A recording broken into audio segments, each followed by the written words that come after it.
खोल दे पंख मेरे कहता है परिंदा, अभी तो और उड़ान बाकी है। जमीन नहीं है मंजिल मेरी, अभी तो पूरा आसमान बाकी है।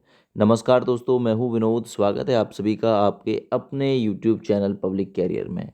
जीके से एक और उपयोगी वीडियो टॉपिक चल रहा है आज, गुप्त उत्तर काल। देखिए, गुप्त साम्राज्य के पतन के बाद में छोटे छोटे राजवंशों ने शासन किया कुछ समय के लिए, और ये काल चला लगभग 550 ईस्वी के आसपास तक की बात रही। तो ये गुप्त उत्तर काल जो है दोस्त, छोटे छोटे राजवंशों की शासन करने के साथ ही ये काल भी यहाँ से समाप्त हो गया, जब वो छोटे छोटे से राजवंश समाप्त हो गए। देखिए, भारत के इतिहास में गुप्त वंश की पतन के बाद विकेंद्रीकरण एवं क्षेत्रीयता का आविर्भाव हुआ। गुप्तों के बाद उत्तर भारत में छोटे छोटे राजवंशों की स्थापना की गई, जिसमें थानेश्वर का पुष्यभूति वंश, कन्नौज का मौखरी वंश आदि राज्य थे। इन सबको हम गुप्त उत्तरकाल के नाम से जानते हैं। और बारी है यहाँ से इम्पोर्टेंट क्वेश्चन को कवर करने की। जो सबसे ज़्यादा इम्पोर्टेंट हैं वही क्वेश्चन मैं आज की वीडियो में कवर कराने वाला हूँ। इन्हीं में सबसे पहला सवाल देखिए दोस्त, हर्ष चरित्र किसके द्वारा लिखी गई थी? आपके सामने क्वेश्चन।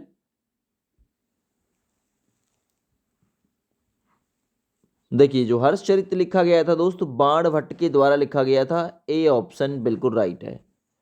सवाल नंबर 2 देखो, निम्नलिखित में से वह अंतिम बौद्ध राजा कौन था जो संस्कृत का महान विद्वान और लेखक था? संस्कृत का महान विद्वान भी था और लेखक भी था, तो वो राजा था दोस्त हर्षवर्धन। ऑप्शन बी बिल्कुल ठीक है। आगे बढ़िए, सवाल नंबर 3, कौन वर्धन वंश की राजधानी थानेश्वर से कन्नौज ले गया था? थानेश्वर से कन्नौज राजधानी को कौन ले गया था? सही आंसर है हर्षवर्धन, ऑप्शन सी। आगे बढ़िए, सवाल नंबर 4, हर्षवर्धन ने 606 ईस्वी में हर्ष संवत की स्थापना किस उपलक्ष्य में की थी? तो आपसे पूछ सकता है, हर्ष संवत की स्थापना कब हुई? 606 ईस्वी में किसने की थी? हर्षवर्धन ने। और किस उपलक्ष्य में? तो देखिए, अपने राज्यरोहण के उपलक्ष्य में, अर्थात ऑप्शन डी ठीक है। सवाल नंबर 5, निम्नलिखित में से कौन हर्षवर्धन के दरबार से संबंध नहीं रखता था?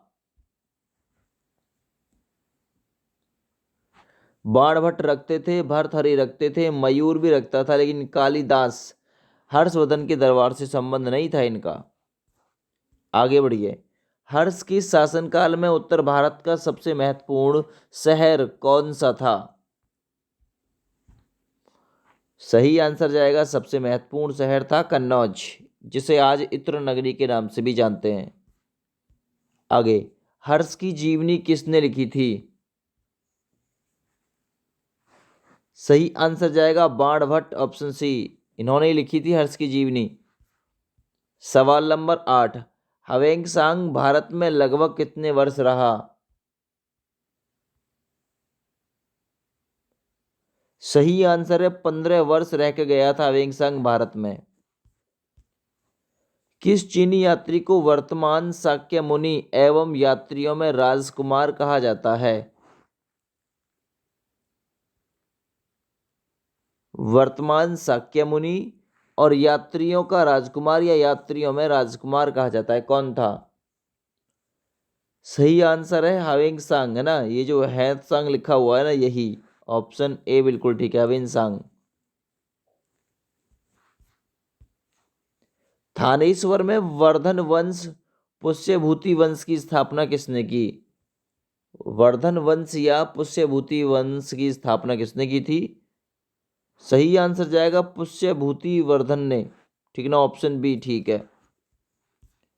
आगे बढ़ते हैं, हर्षवर्धन अपनी धार्मिक सभा कहाँ किया करता था? सही आंसर है प्रयाग, इलाहाबाद में, ऑप्शन सी। वर्धन वंश की राजधानी थानेश्वर किस प्रदेश में स्थित है? सही ऑप्शन जाएगा ऑप्शन डी, हरियाणा में स्थित है थानेश्वर।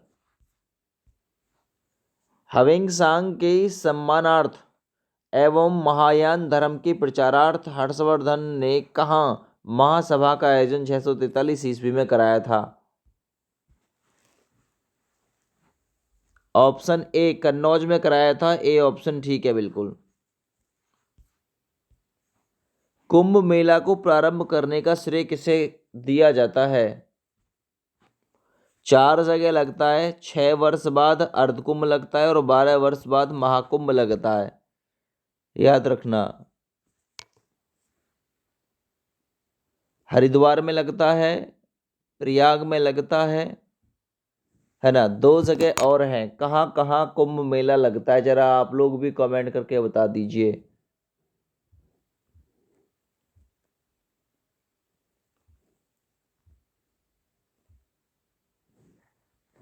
कुंभ मेला कहाँ कहाँ लगता है?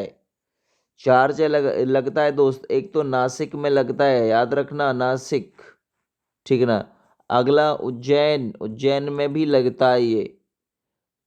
प्रयाग में लगता है उत्तर प्रदेश में, और हरिद्वार यानी कि उत्तराखंड में लगता है। नासिक महाराष्ट्र में लगता है, उज्जैन एमपी में लगता है दोस्त, याद रखना। आगे बढ़िए। और ये सवाल था ना, कुंभ मेले को किसने प्रारंभ किया, इसका उत्तर तो रह ही गया भाई। तो याद रखना, कुंभ मेले को प्रारंभ किया था हर्षवर्धन ने। आगे बढ़िए। हर्षवर्धन की बहन राज्यश्री का विवाह किसके साथ हुआ था? सही आंसर जाएगा मौखिरी नरेश ग्रह वर्मा के साथ में। निम्नलिखित में से किसने नालंदा विश्वविद्यालय को 100 गांव की आय दान स्वरूप दी थी? 100 ग्रामों की आय दान स्वरूप दी, हर्षवर्धन ने यह काम किया था। ऑप्शन इसका डी ठीक है। सवाल नंबर 17, हर्षवर्धन के अग्रज राज्यवर्धन सेकंड की हत्या किसने की थी? अग्रज का मतलब होता है जो पहले जन्मा हो, और अनुज का मतलब छोटा, यानी पीछे जन्मा हुआ। तो हर्ष के समय अग्रज राज्यवर्धन सेकंड की जो हत्या की थी वो गौड़ नरेश शशांक ने की थी। ए ऑप्शन ठीक है। हर्षवर्धन के समय कौन सा चीनी तीर्थयात्री भारत आया था? हवेंग सांग, ऑप्शन बी। चालुक्य राजा पुलकेशिन द्वितीय को किसने पराजित किया था? सही आंसर जाएगा नरसिंह वर्मन प्रथम ने पराजित किया था पुलकेशिन द्वितीय को। कन्नौज किस प्रदेश में स्थित है, ये भी पूछ लिया जी लो। तो कन्नौज स्थित है उत्तर प्रदेश में दोस्त। किस व्यक्ति को द्वितीय अशोक कहा जाता है? 21 नंबर सवाल। द्वितीय अशोक किसे कहा जाता है? हर्षवर्धन को द्वितीय अशोक के नाम से जानते हैं दोस्त। बाणभट्ट किस सम्राट के दरबारी कवि थे? ऑलरेडी जान चुके हो, हर्षवर्धन के दरबारी कवि थे। कवि बाणभट्ट कहाँ का निवासी था?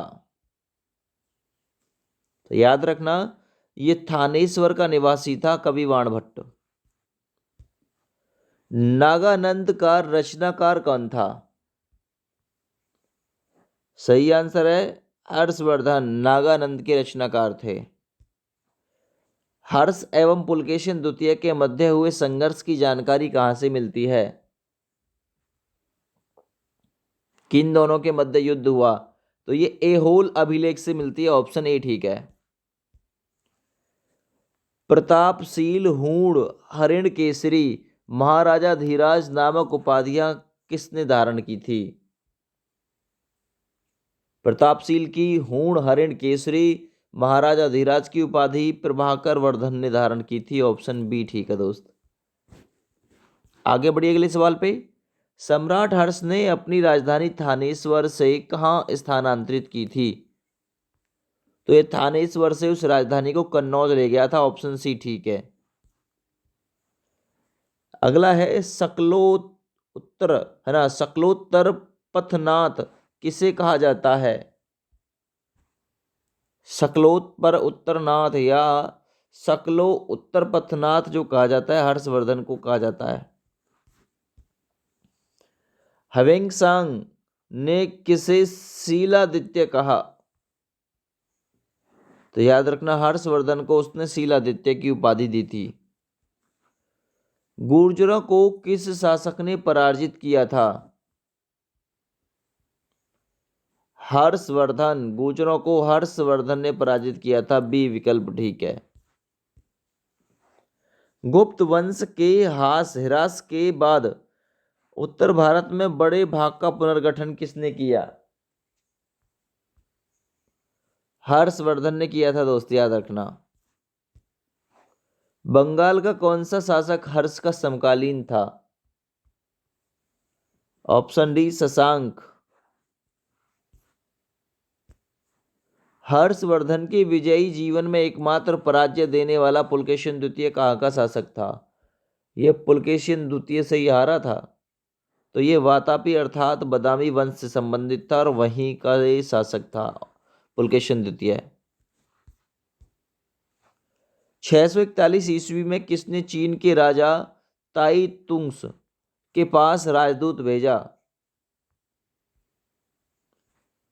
तो 641 में चीन के राजा ताई तसुंग के पास राजदूत भेजा था किसने? ऑप्शन बी हर्षवर्धन ने भेजा था दोस्त। चालुक्य शासक पुलकेशिन द्वितीय ने किस नदी के किनारे हर्षवर्धन को पराजित किया था? तो नर्मदा नदी के किनारे पराजित किया था। ऑप्शन सी ठीक है दोस्त। आगे बढ़िए। अब मैंने पहले भी बताया था शकलोत्तरा पथनाथ किसे कहा गया, और उस समय बताया था उत्तर इसका हर्षवर्धन है। दक्षिण भारत के संदर्भ में एरीपत्ती का अर्थ क्या है?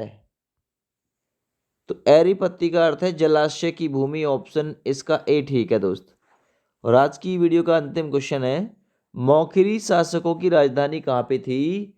तो मौखरी शासकों की राजधानी कन्नौज थी। ऑप्शन बी ठीक है। 38 सवाल प्लस फैक्ट थे, मोस्ट इंपॉर्टेंट है। इसी प्रकार से आगे भी वीडियो लाता रहूंगा। जय हिंद, वंदे मातरम।